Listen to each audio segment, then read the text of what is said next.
Welcome, everyone, to the Orange and Brown Talk podcast, our live post-game edition. Browns losing to the 49ers 26-8. Dan Labbe here, and I am bringing on, as we speak, Ashley Bastock and Mary Kay Cabot. We are, of course, still at Huntington Bank Field. Lance Ryland is going to join us in a little bit as well once Mary Kay and Ashley jump off to bring us home here on the podcast, because Mary Kay and Ashley still have a lot of writing left to do. So we'll let them go do that. So 26-8 the final. And of course, we'll start with, let's just start with Shedeur Sanders, of course, because that's always going to be the topic for as long as he is the starter. And Mary Kay, he will be the starter for at least another week when the Browns play the Titans next week, which is another prime opportunity. This is a real chance for this football team to win a game, whatever it means now at this point with 9 losses. It is still an opportunity for them to win a game. I know Kevin wouldn't go as far as to look beyond next week. He's taking it week by week with these guys. But right now, I guess that's sort of what this is all about, right? Like for Shedeur, just play well enough each week to earn that next start and just see how long you can string this out and see if you can start to make that case to maybe be the guy, or at least be in the mix to be the guy moving forward after this season. That's right. And I think now the charge is for the Browns to try and figure out, do they have to draft a quarterback with one of their 2 first-round picks?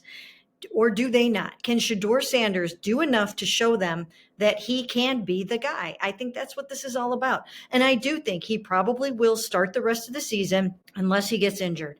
I think they believe that between these 2 guys, Dillon Gabriel and Shedeur Sanders, that I think they believe that perhaps Shedeur now is the one who has the better chance of possibly being their quarterback of the future. Now, I suppose there is a world in which they might decide to see some more of Dillon Gabriel one way or the other. Who knows? You get to that final game and you really don't know what the philosophy or the thinking is going to be at that point. But for right now, it's really all about trying to figure out, can Shedeur be the guy? And I think he showed some things in this game that told me that he's making progress. I think that touchdown pass to Harold Fannin was a really nice touchdown pass. Once again, he was under duress and he got the ball off. He got hit as he was throwing the ball, but he made a really nice pass. He was accurate on that. The other thing that I like that he does is he evades the rush very well. He senses where it's coming from. He's got a good sixth sense that way for the most part. And he gets that ball off. He's not afraid of getting drilled. He's not afraid of getting hit. And he did that again today. So I thought that was good. And he did not throw an interception today. So these are some positive signs. And I think he's probably going to look pretty good against the Titans. Once again, that's a horrible football team, so you're going to have to take it with a grain of salt. But I thought he built today on some of the things that he did last week against the Raiders. Yeah, and I think, look, there were mistakes, and I always like to go back and, it's a great chance to rewatch these games and sort of see, was there something good I missed? Was there something bad I missed? And there were a couple times where he did take, he took a sack on 3rd and 15 at the 36 that maybe took them out of field goal range, but I don't know if they would have kicked in these conditions anyway. But to your point, Mary Kay, he didn't make the big mistake for the second week in a row. We really didn't see the big, costly mistake. And even the throw to Fannin, I don't know if this means anything long-term. I don't know if it means like, okay, Shedeur's the guy. But the bottom line is we just weren't seeing that stuff, Ashley. Like, we weren't seeing even plays like that where a guy like Harold Fannin could sit down in an open spot at wherever he was near the goal line, and the ball gets to him and it's a touchdown. So even just being able to do those basic football functions, like Shedeur Sanders has opened up those parts of the offense, and there's certainly still a work in progress. I don't know if we're going to get a firm answer on Shedeur one way or another. I had some dark thoughts enter my mind today when I saw Mac Jones run onto the field to mop this game up. But he at least can continue to put himself in the discussion moving forward. He can. I think really with this team right now, the 2 most important things are what we just talked about, right? It's avoiding the big mistake and it is looking downfield. And I think on those throws, like the one he made to Harold Fannin, like you see Shedeur Sanders is a young quarterback who trusts his accuracy. And that's important. Like you can't be afraid to look downfield. And look, when Dylan Gabriel was starting, it felt like at times maybe he was hesitant. And like you can't hesitate against NFL defenses to throw the football. So yeah, I once again I feel how I felt last week. Like he's earned the chance to keep starting for sure and warrant a longer look. There was not by any means a perfect game today for this offense or for him, but I do think there was, multiple things that went wrong that weren't his fault. Of course, I'm sure we're going to talk about this. He had no help from his special teams, right? And some of the short field situations the Browns found themselves in didn't make life easy on the defense either. But I think overall, he shows enough with that arm of his to obviously remain intriguing. And that's why I think so many people found him intriguing at Colorado and then throughout the draft process. Yeah, and Mary Kay, I mentioned it sort of as a joke, but I think this is something we're going to talk a lot about, obviously, over the next few months. What this team's going to do at quarterback. And I think depending on where they end up in the draft order, and next week's game is very interesting as far as that's concerned. Now, I don't think Tennessee's going to take a quarterback, but we'll see. The Browns still should win that game next week. We walked out of the locker room today, and there were a couple fans chanting at Andrew Berry, draft Mendoza. Speaking of Fernando Mendoza, who's going to play against Ohio State on Saturday night in the Big Ten championship game. We're going to learn a lot about him in that game. I don't know how many quarterbacks there are going to be in the first round of this draft. I don't know how many franchise guys there's going to be. We need to let that play out. So then you do start to talk about, let's say it is two sure things in this draft. And maybe the Browns can't get a chance at one of those guys. And so maybe they have to take somebody, again, maybe take another third rounder or take another day 3 guy, whatever it ends up being, however it shakes out. Then you bring in a veteran. If Shedeur Sanders plays well or plays well enough over these last 5 games, at the very worst, he puts himself in a position where it's like, hey, you're going to be able to compete with whoever's in that room. So if it's, and again, I mostly say this name as a joke, but it's a good name to just keep in mind. If it's Mac Jones and a draft pick and Shedeur Sanders, he gets a chance to kind of make his case right now for why he deserves a longer look and why maybe he should at least be, whether he's the franchise guy week 1 next year, why he should at least get a chance to be the starter early next year. Yeah, I mean, that is absolutely the name of the game and what this is all about. And it's so early on in the process that, as you mentioned, we do not know what the quarterback class is going to look like until everyone comes out and declares and we know what they have, and until we start going to things like the Senior Bowl coming up in at the end of January, early February. Then you really start to get a sense of what the teams feel about these quarterbacks and who the top 3 are and where these guys are probably going to go. Although there still will be a lot of subterfuge, because remember, at that time last year, everyone still really thought that Shedeur Sanders was in play at number 2 overall for the Cleveland Browns. Of course, he tumbled all the way to the 5th round. So there still will be a lot of gamesmanship and a lot of people playing it very, very close to the vest. But it seems to me like when all is said and done, I could still see there being 4 quarterbacks going in the first round of this draft. And depending on how things shake out for the Browns over these next 5 games, they will probably have a shot at one of those guys. And then they have to decide, is one of those guys better than what we've seen in Shedeur Sanders? So I do think that even though Kevin Stefanski's taking it week by week, I think he's going to have to give him a chance to play out the string and see what he can do as long as he can stay healthy for the rest of the season. They need to know if he can possibly be the guy, or as you mentioned, Dan, if he can come in and compete with a first round pick, or if they can maybe use a first round pick on an offensive tackle or a wide receiver or an edge rusher or something like that. So it's a lot of information that they have to gather, a lot of due diligence that they have to do over these next 5 weeks on these quarterbacks. But so far, I still think that Shedeur hasn't taken himself out of that mix as their potential quarterback of the future. Yeah, I mean, I just kind of keep coming back to, and I don't think this surprises any of us on this podcast, despite what people might say on Twitter or in the YouTube comments or whatever. I don't think it surprises any of us. Sure seems like there's something there with Shedeur Sanders. I don't know if it's franchise quarterback. I think there's still a ways to go before we can say that. I think there's still some flaws in his game. Can he sit in the pocket and pick apart a defense? Can he handle, when he faces a great rushing team? And I don't know when that's going to be, honestly, the rest of this season.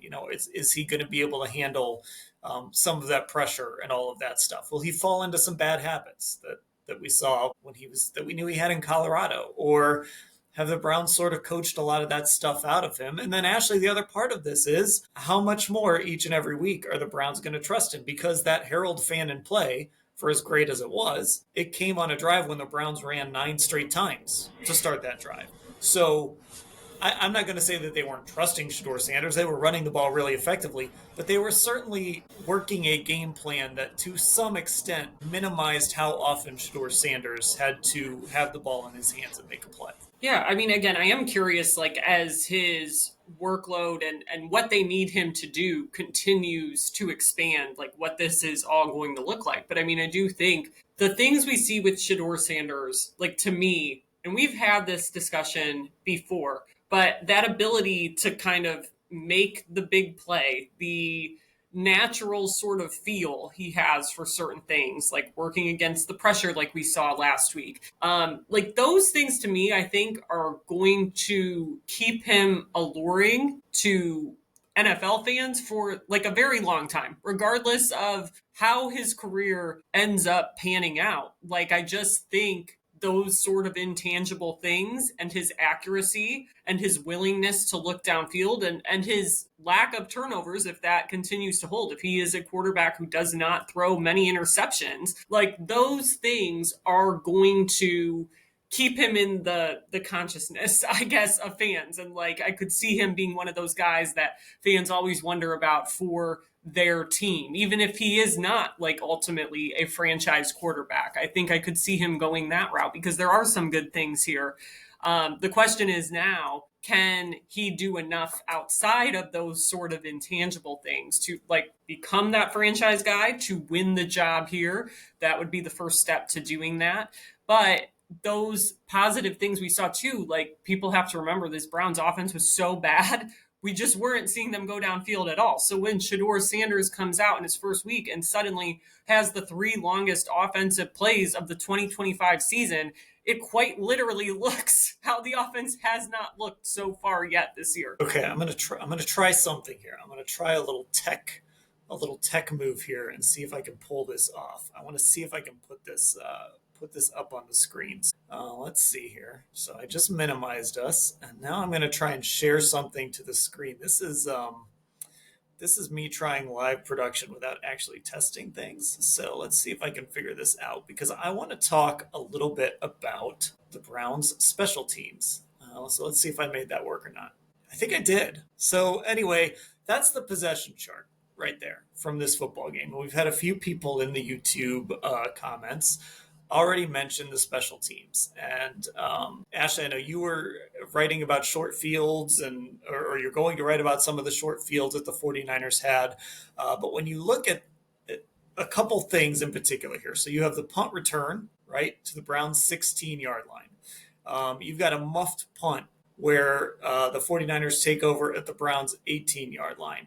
Something that's not on this San Francisco side, but it's over here on the Browns side, is when they started a possession at their own, let's see if I can find it here, at their own 5-yard line, because Malachi Corley fielded a punt on the sideline that there's 2 good things you could do on that play. One, you just let the ball go out of bounds, or 2, you put a foot out of bounds before you catch it, and it comes out to the 40-yard line if you catch the football.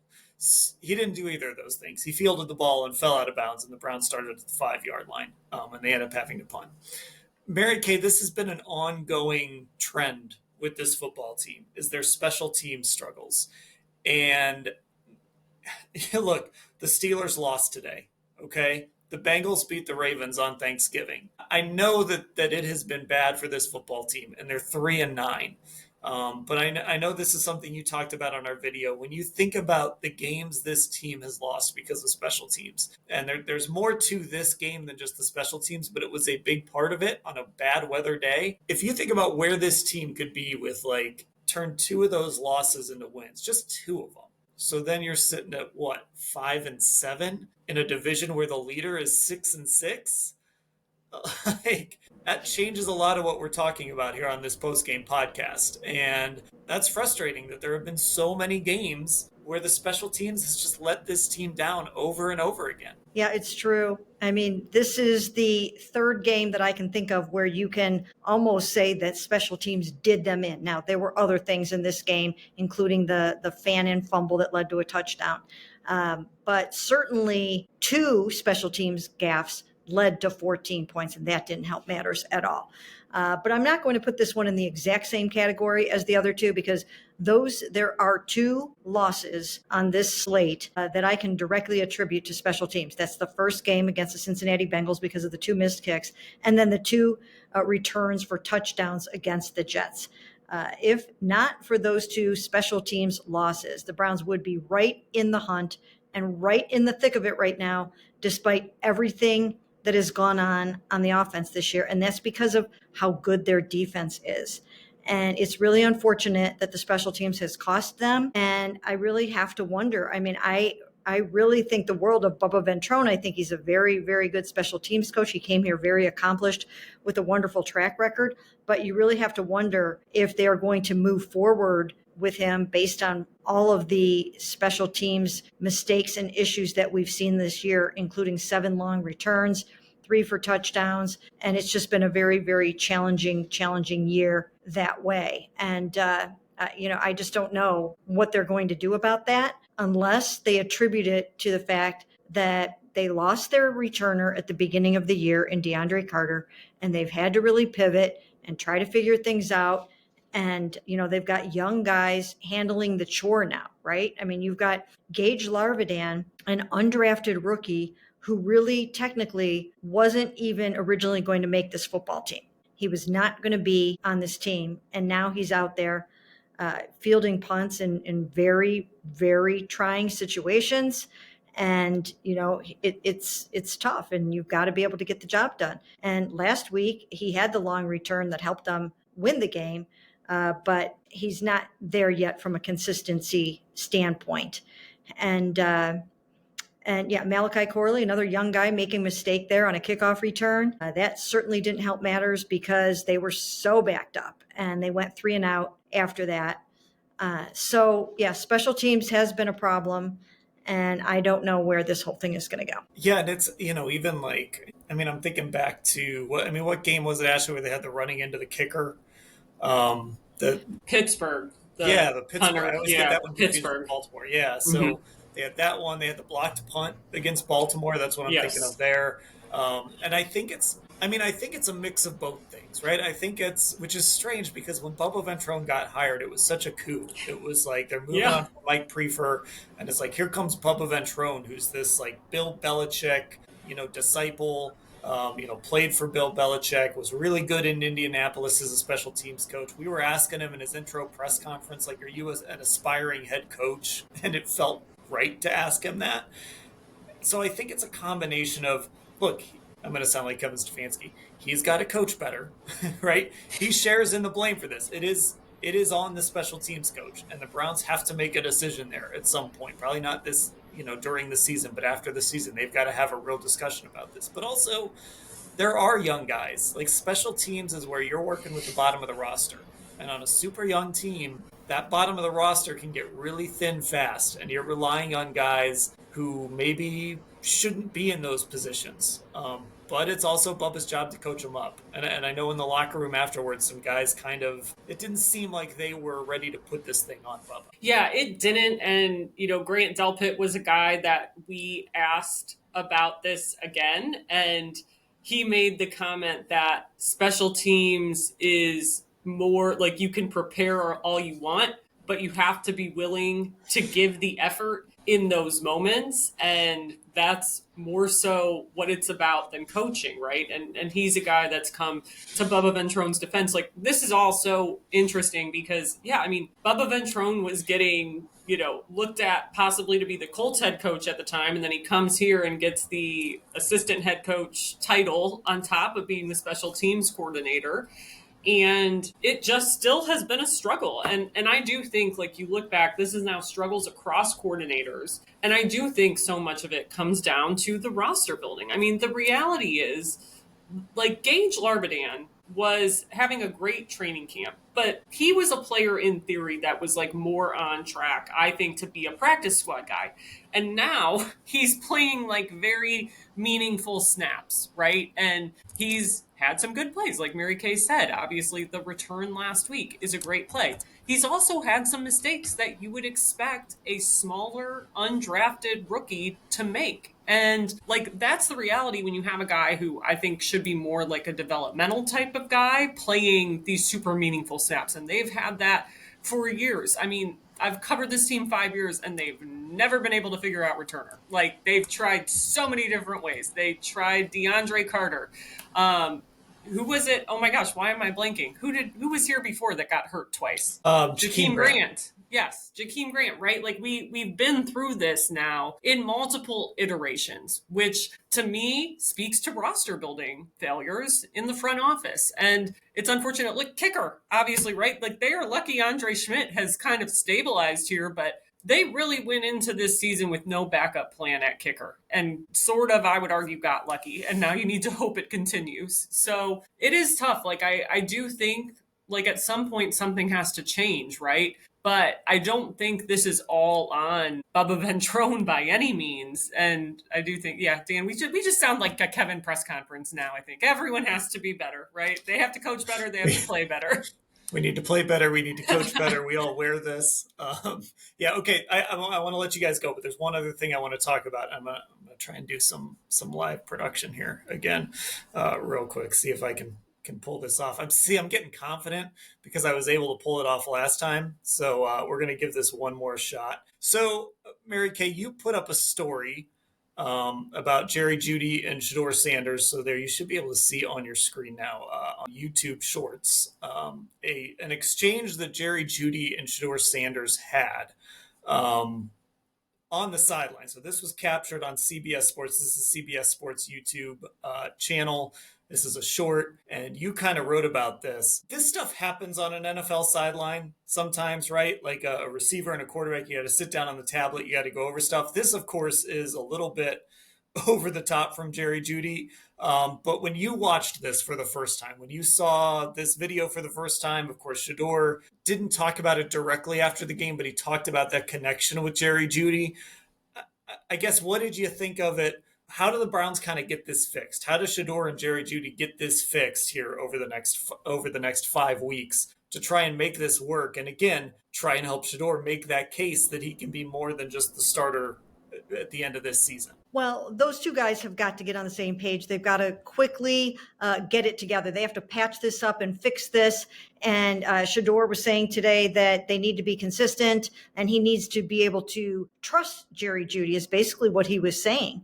And Jerry needs to be where Shedeur needs him to be. And those two guys just have got to communicate every single day. And they have to put whatever differences that they might possibly have aside. And maybe they don't have any at all, but they have got to get together and they've got to learn to work together really well. Now, the thing about Shedeur Sanders is that he has plenty of chemistry with the Gage Larvadans and the Malachi Corleys and the Caden Davises and the Luke Florias. And he doesn't have much chemistry with the Jerry Judys and the Cedric Tillmans and the David Njokus. Fortunately for him, he's developed sort of an instant chemistry with Harold Fannin, but he doesn't have much with the other primary pass catchers. And that's not helping this offense at all. I mean, if you look at the stats today, you can see that there are issues there. And Jerry's frustrated. Jerry's obviously frustrated by how this is going. So those two guys are going to need to put their heads together and they're going to have to figure out a way to try to salvage this and fix this. And I think communication is going to be the key. But here's the thing, and Shedeur even said this today, it's time on task. And I've heard this so many times with a receiver quarterback combination. It's time on task, and you can't get it in practice. You have to get it in the heat of the moment. You have to really, for the most part, you have to get it in a game. So I've written a column saying that I thought the Browns were remiss in not giving Shedeur Sanders any first team reps after Dillon Gabriel became QB1. I stand by that, and I think it's hurting him to this point. Well, and look, this is a whole. We're going to talk about this at some point on the pod, but even beyond just when Dillon Gabriel took over as the starting quarterback, I mean, the way Shedeur has played here in his first two starts, and how some of what we've seen has backed up some of the good that we were seeing in training camp. I think it reflects poorly on the fact that this team didn't even give him many opportunities over the spring or the summer. I mean, there's a lot of time in the summer, and there's a lot of time in the spring to at least give him something with these starters. And they refused to do it.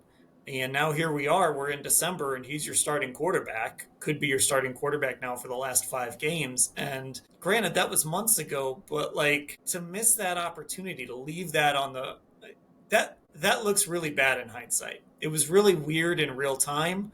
We could kind of talk through it a little bit and figure out what they were doing. But Ashley, now that he's your starting quarterback, it's kind of like, man, you couldn't have gotten him a few first team reps even in the summer, especially because we were sitting there all summer and we were watching a guy that in the opportunities he was getting was playing well.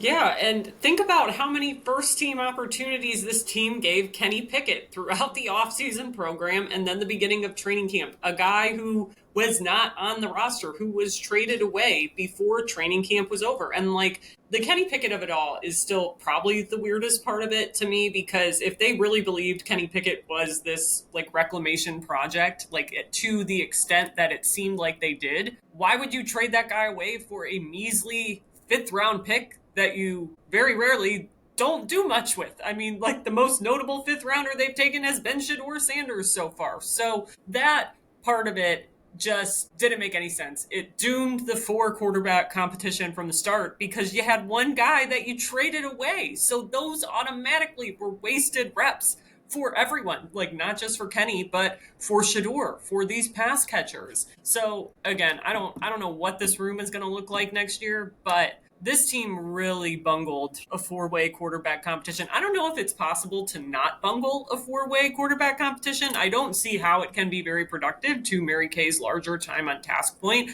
I don't see how one guy could get enough time on task in a open competition among 4 people. But they really just, I think, did the worst possible job managing all of this, going back to the spring when this all really started. Okay. I'll let you guys go. Again, we'll have lots of time to talk about this. Mary Kay will be jumping on a Hey MK pod on Monday, so our Football Insider subscribers always send us questions for that if you want to get involved in that. It's cleveland.com/Browns, the blue banner at the top of the page. We're going to continue on our post-game show. This is always the fun part, me trying to actually figure out this transition, so I'm going to say goodbye to Mary Kay now. I'm going to say goodbye to Ashley. And there we go. And now I'm going to text Lance. See, I should have texted Lance earlier and been like, hey, man, we're ready. But I'm doing that right now. I'm ready for you. So there we go. Lance will jump on here in a second as our post-game podcast continues here on the Orange and Brown Talk podcast.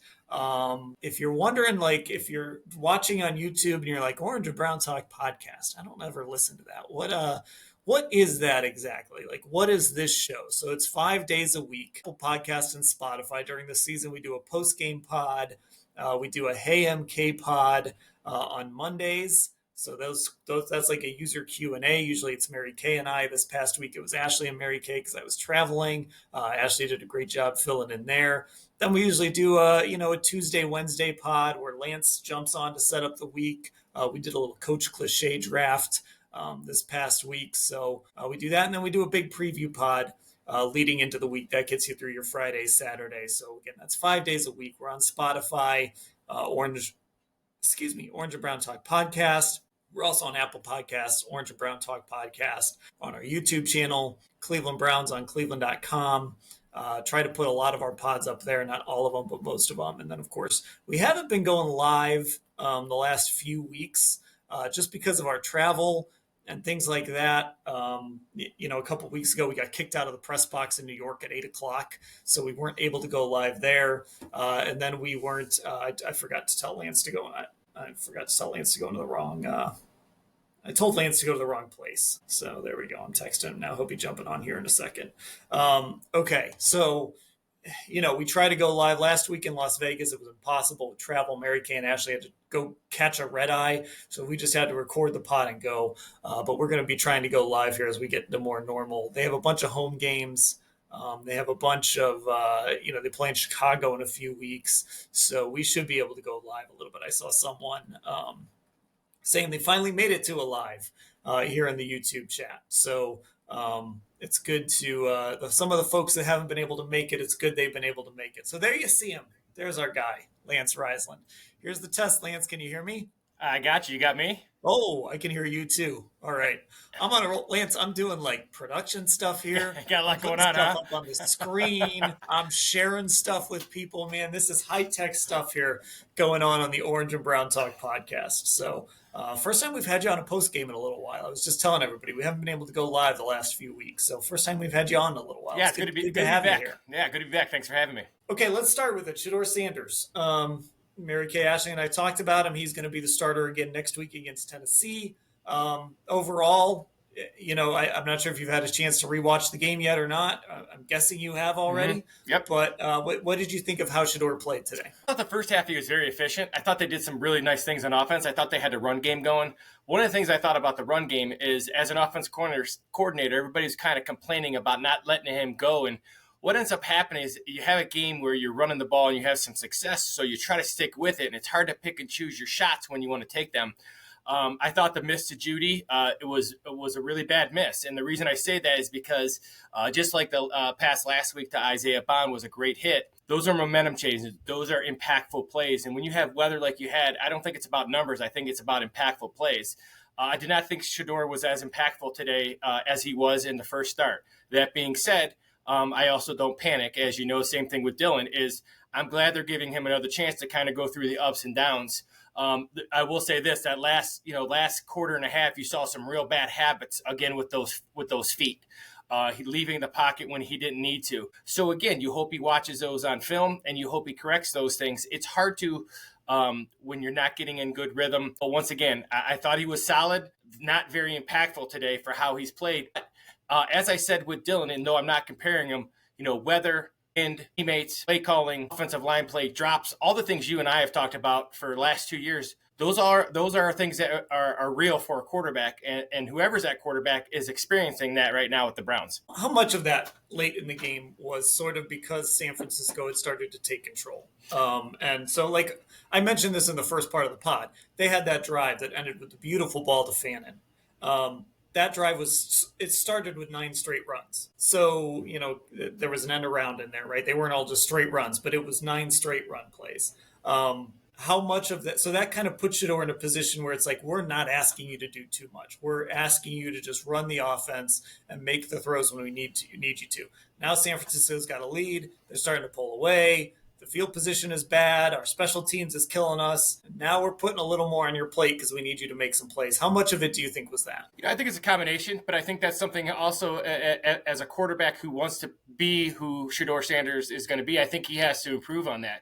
Now, I agree with the idea that that throw he made to Fannin was very good. Now, what ends up happening is that it was cover 3 because they had to move extra guys down the box because the Browns were having great success running the football.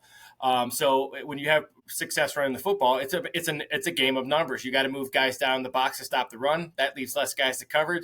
Really nice job on the post wheel. I sent you guys a text. It was a really nice route, really nice design of the play. The corner and the safety stayed with the post. Fannin did a nice job selling the out and then going up. And two things that I thought were really good on that play is he choked it down a little bit, not to give that safety a chance to kind of rebound and get back over. Great throw.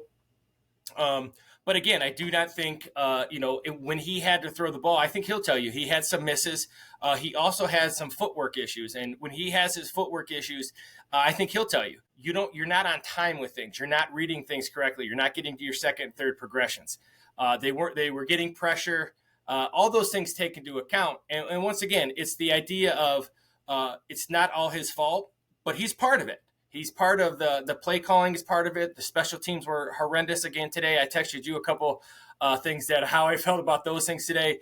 The questionable situational play calling, the fourth down misses. The one with Fannin I wasn't a big fan of. The one by the early fourth down, that was just a great play. The guy kind of let Batonio dive it, try to chop him, didn't make it. That was just a good defensive play.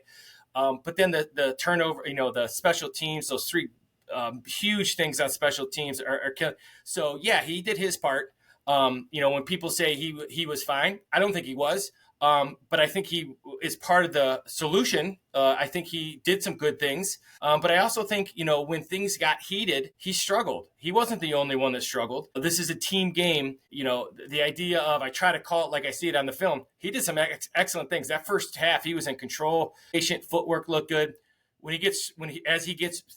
As he gets older and as he gets more and more reps, he's going to have to continue to work on that footwork because that footwork puts him far behind. Yeah, and I just put this comment up on the screen. He's not perfect, but he does some things that the team needs.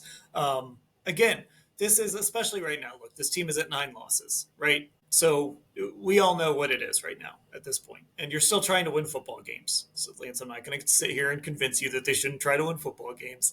That would be a losing battle anyway, even if I wanted to. But you're still trying to win football games. But I think the reality is, and I think we saw it a little bit today with their decision to rotate Tevin Jenkins and Wyatt Teller every other series. I thought that was a very clear indication that there's some areas where they're going to be taking a look at some guys. So even more so than they have all year. This season now, these last 5 games, this month of December and that one game in January really are going to be about right now, Shedeur Sanders, and if he continues to do what he's been doing, I keep calling it survive and advance. If he continues to survive and advance and keep this starting job week to week, it's going to be about seeing exactly where you stand with him, because that's going to help inform. I don't know if there's going to be a world where they come out of this year and they're like, Shedeur's the guy, we're set. But it'll at least help inform your decision-making process as you get into this offseason, as the 26th draft takes shape. I can't wait to talk to you and Tim about that all offseason. And as they head into free agency, all of that stuff, they look at these veteran guys. I joked that Mac Jones got to come in today and see what it was like to run onto this field for the first time, get a feel for, kind of get used to that, right? So we'll see. That the rest of this season, especially for Shedeur, or if they end up going back to Dillon Gabriel, it's going to be about gaining information about these guys. Well, I think you saw, I think they did it. Today was okay for me in terms of that because, when you run the ball 9 times in a row, you're trying to score, you're trying to win, and you sprinkle in a pass there, which he made a great throw. I will say this, just like I said with Dillon when he played terribly, his worst start, and they said, Kevin immediately came out and said he was starting the next game. And I said, that's not only great for Dillon, but if you remember, I said, I think that's great for Shedeur. And the reason I mean it's great for Shedeur is that his surrounding parts aren't great. And when your surrounding parts aren't great, you have to play at a really high level. You're not getting run after catch all the time. You're not getting, he played really impactful last week. He made a couple really nice throws. But one of his throws was a swing pass that Dylan Sampson made. Now, I will say this about Shedeur Sanders before I really dive in deep and I start, watching the end zone copy because I've just watched it once. The thing that was evident today that it was evident last week was the impact on his teammates. The energy, the pace, and the what they did was a lot different today. It did not have the same energy. It did not have the same pace. And that's not all his fault. But that was the honeymoon period that I talk about when there's a shiny new toy. And that's at every level of football. And then it kind of gets back to normal. And once again, I thought he protected the ball very well. I thought, playing Robert Saleh's defense is very tough because it's a different picture from pre-snap to post-snap. So I thought he protected the ball well. There's a couple that I think he'll look at and film once again because he needs those live reps. He'll say, you know what, next time I'll rip that one. But this is not in defense of Shedeur or attacking Shedeur. This is a team issue right now. They are, they're very inconsistent at everything they do.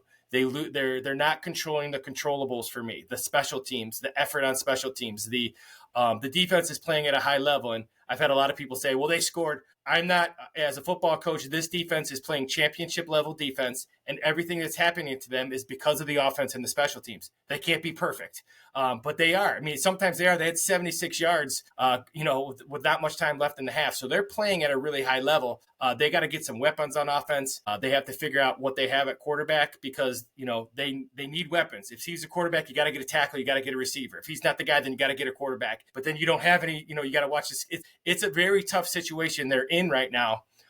But I think he's part of like the entire team right now. Consistent, young, hot, cold. Today, once again, stats don't mean anything to me in a game like today. It was about his impact. And I just didn't feel he had a huge impact today. Not a lot of other people did either. But as the quarterback, that's what you sign up for. You sign up to be impactful. And he just wasn't today. And last week he was super impactful. So I want to talk about something you said there, and I want to put this comment. I'm going to put this comment up on the screen because I do want to talk a little bit about the defense, and then we'll get into special teams. From Free to Thrive, defense wasn't high level today. I texted you this during the game. I tweeted this too, and I got some pushback on Twitter about this. I thought Brock Purdy was awesome today, and I know statistically you're not going to look through this game log on Pro Football Reference in 5 years and be like, man, that game that Brock Purdy played in Cleveland, where he was 16 of 29 for 168 yards and a touchdown, and he had a rushing touchdown, and his rating was 83.7. You're not going to look back at that and be like, man, what an amazing game by Brock Purdy. But I thought, given the conditions, and also, this is something that I mentioned on the pregame show, and I think it played out today. This was the first time in a while where the Browns played a team that was built to kind of mitigate some of the things they do well. Ball came out quickly. Ball came out on time.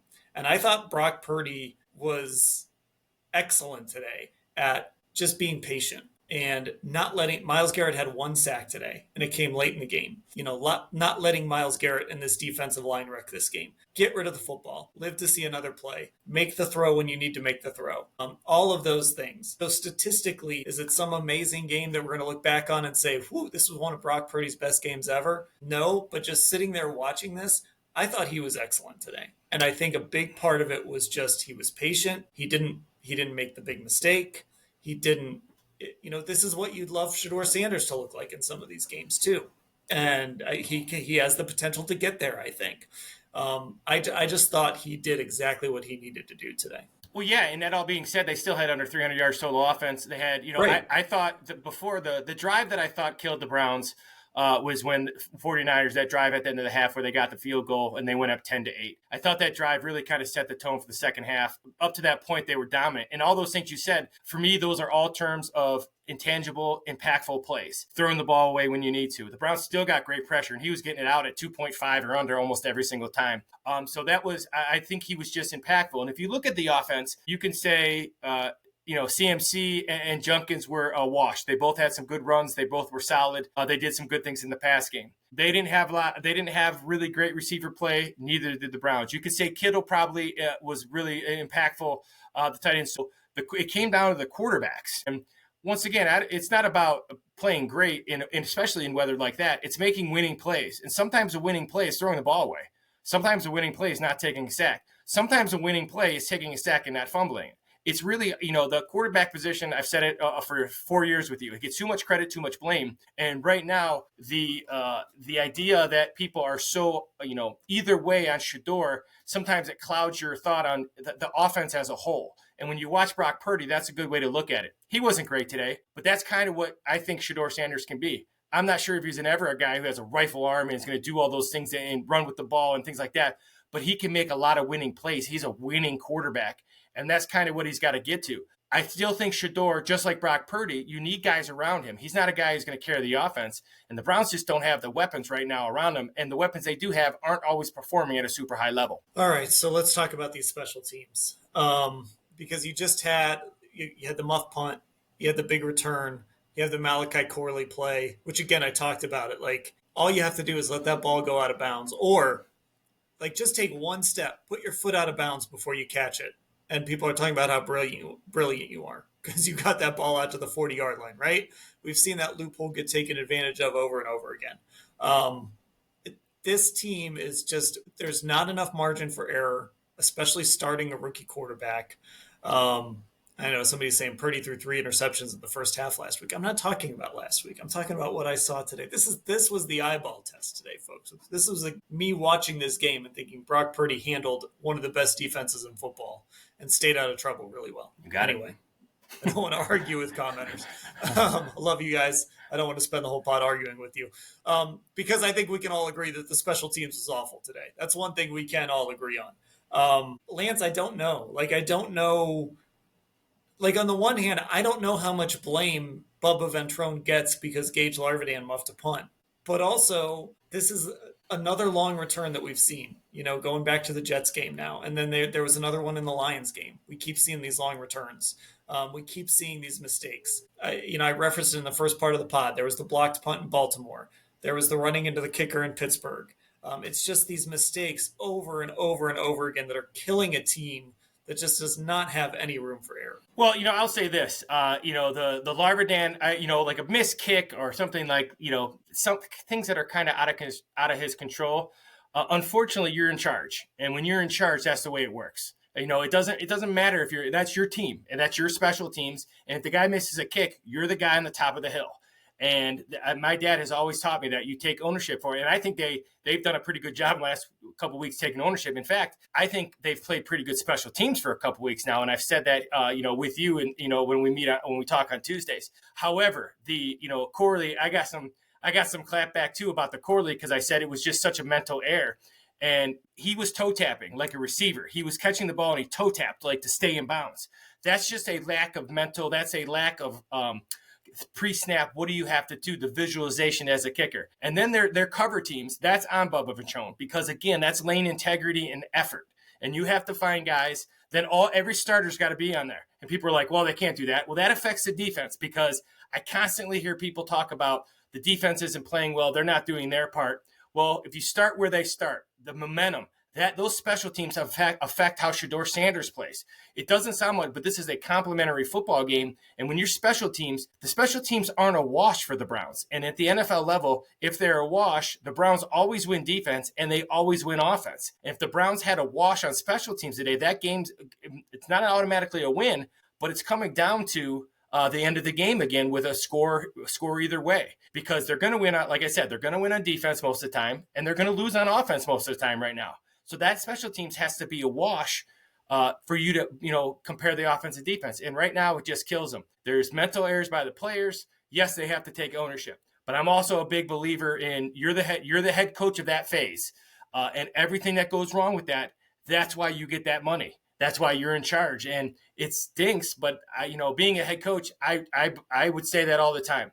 My defensive coordinator I had nothing to do. He was awesome when I was coaching. And when things went wrong, I took the whole blame. Why? Because that's what you do when you're in charge. And right now, they're just not playing at a high level, and something needs to be done with personnel, coaching, whatever it is. But you got to make a change there because it's not working. Yeah, and I don't know. I'm not smart enough to sit here and say what the solutions are. Obviously, look, losing DeAndre Carter hurt, but that's football too. There's so many times when we sit here and talk about injuries, but that is football. You're going to lose key players. And sometimes it can get to a point where it's so overwhelming, you just can't fix it. But losing one guy, losing a return guy, you should be able to fix that. And you should be able to figure that phase out. And, Gage is a great story and he had a great return last week against the Raiders. He set up a score for this football team, but you can't have plays like that. And to everyone's point, to a lot of people's point in the comments, part of the reason Brock Purdy was so good today is he had field position. And then for Shedeur Sanders, you're asking him to start to drive at his own 5-yard line. What do you expect is going to happen in that situation? That drive could have gone a lot worse. That flag ended up in the end zone and it had been a safety or something. We saw Dylan Gabriel have that intentional grounding in New England a few weeks ago out of the end zone that turned into a safety. Shedeur was really close to that on that last play, that third down play. So you're not helping your rookie quarterback and you're not helping an offense that just doesn't have the capabilities to be a high-powered offense with these poor special teams plays. Well, yeah, and if you look at it, they've put some more starters on the kickoff team. I've always been a believer, punt team and kickoff team, but those are the two special teams that cost you games. The other special teams cost you field position, tempo, rhythm, and pace. And that's what you had today. They just lost tempo, rhythm, and pace. The defense, I thought did a great job with sudden change. You make a big stop, you come right back on the field when you fumble a punt. That affects the defense. You expect the defense to be great. They get a big stop, and then they come off. Before they can take their helmets off, they got to go back on the field.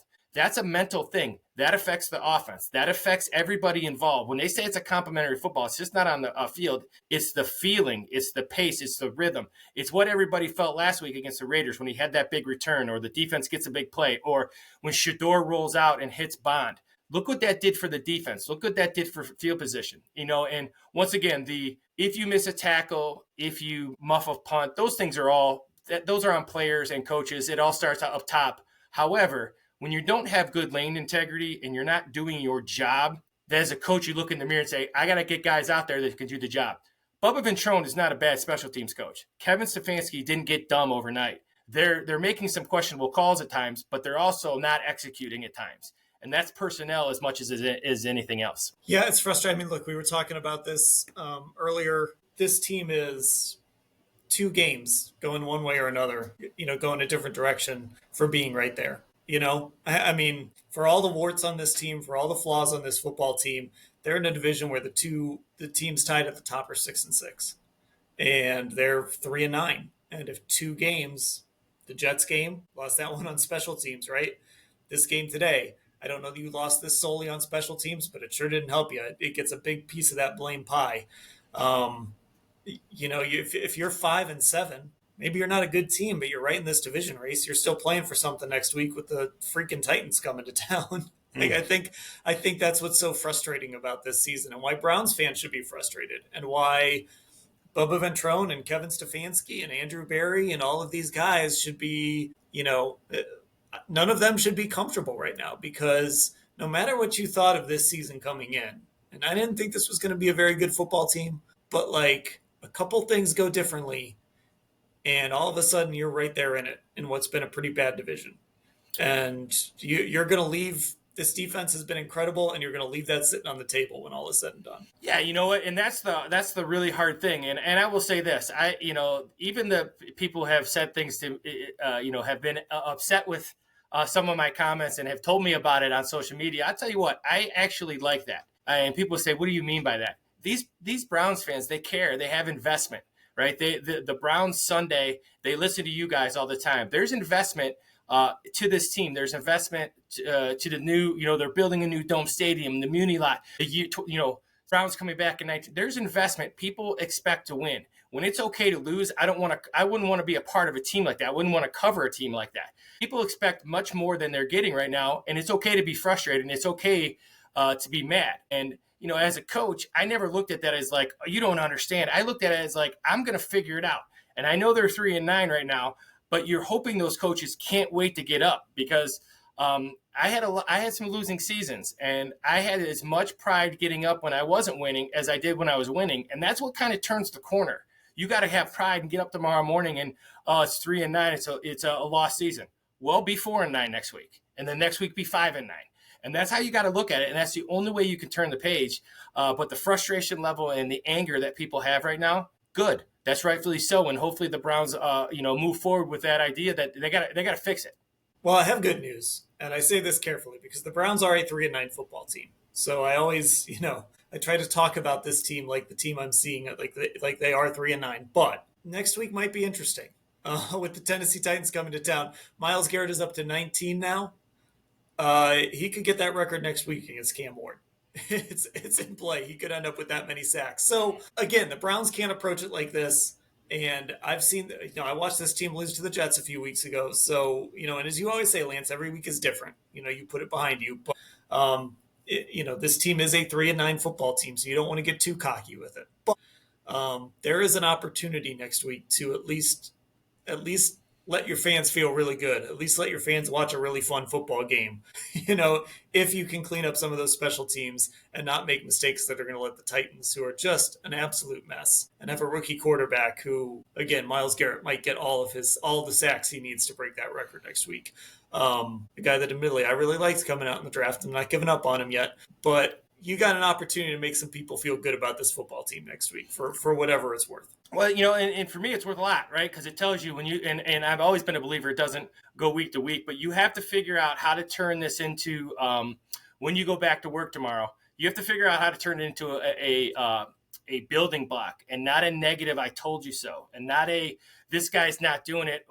This guy's not getting protection, or this guy's not catching the ball. You have to somehow pull these guys together. It's like I said about Jerry Jeudy. His body language right now to me is awful. And I don't like watching it because I know he's frustrated, but you got to get Jerry Jeudy on board. And however you have to do that, that's your job as a coach. And you would like every player to be on board and be a team guy. That's not how the world works. That's definitely not how NFL football works. And, I know high school football doesn't work like that. So I think it's important. Oh, nice little change of pace there. I like that. I lost you. I hope you can hear me. But anyway, I think it's important that they get up tomorrow and they figure out, because you're right, this is a winnable football game, and they better figure out how to win it. I was muted, but I was saying, watch this. I was putting the standings up there. I like it. I made a little circle on the bottom. See, I like it. You're getting it, man. You're getting it. I like it. I mean, look at this. Look at this, Lance. Well, I'm with you a bunch every week, so I like all these things you're getting for us moving forward. It was right there, and it still might be right there for a team like the Cincinnati Bengals. But man, I think there's going to be a lot of regrets about this season when all is said and done, and they see what they had with this defense. And it's games like this where, again, just your special teams let you down and it wasn't good enough. And yeah, we'll be talking about it a lot. Anything else before I let you go here? We're hitting about an hour here on this post-game show. So anything else you want to hit before we go? Everybody should have, just everybody has the right to be frustrated and upset. And, without frustration, without expectations, you have apathy. And, the Browns have to get over this woe is me. No one cares. Figure it out and get it done. And that's from my pops. And I believe that. I've been involved in football for a long, long time, and it's easy to coach when you're winning. They have to figure it out and move forward and get this. These guys aren't dumb. Bubba Ventrone was the best special teams guy when they hired him. Kevin's been 2-time coach of the year. These guys didn't get dumb. Right now, they're not in the right place, and they got to figure out how to get back to it. Okay, we're going to wrap up our post game there. As I mentioned while we were waiting for Lance to jump on, if you're watching here on our YouTube channel and you aren't subscribed to Orange and Brown Talk on Apple Podcasts and Spotify, we'd love it if you could get over there, get subscribed, become one of our regular listeners. Got a great community of listeners there. Again, that's just Orange and Brown Talk, wherever you listen to your pods. If you happen to listen to this post game and you're like, wait, you guys were live, you're on YouTube, where do I go to find that? Cleveland Browns on cleveland.com. That's the YouTube channel. There's a little, I think it's a podcasts tab. If you click on that, it'll take you to all the videos, the Orange and Brown Talk videos that we put up. And of course, that's where you can find our live shows as well. Football Insiders, cleveland.com/Browns, the blue banner at the top of the page. And two more things to plug: our Twitter, our Instagram. Our Instagram's Orange and Brown Talk. Our Twitter's Orange Brown Talk. Lance Ryland is on the show, most post-game shows. He jumps on every Tuesday. He jumps on every Thursday breaking down the film. So you'll get to hear him on the podcast. And, of course, you hear from me and Mary Kay every day. You hear from Ashley most days. You heard from them earlier on this pod. So for everybody involved, for all of you out there listening, I appreciate you. Thanks for listening, everybody.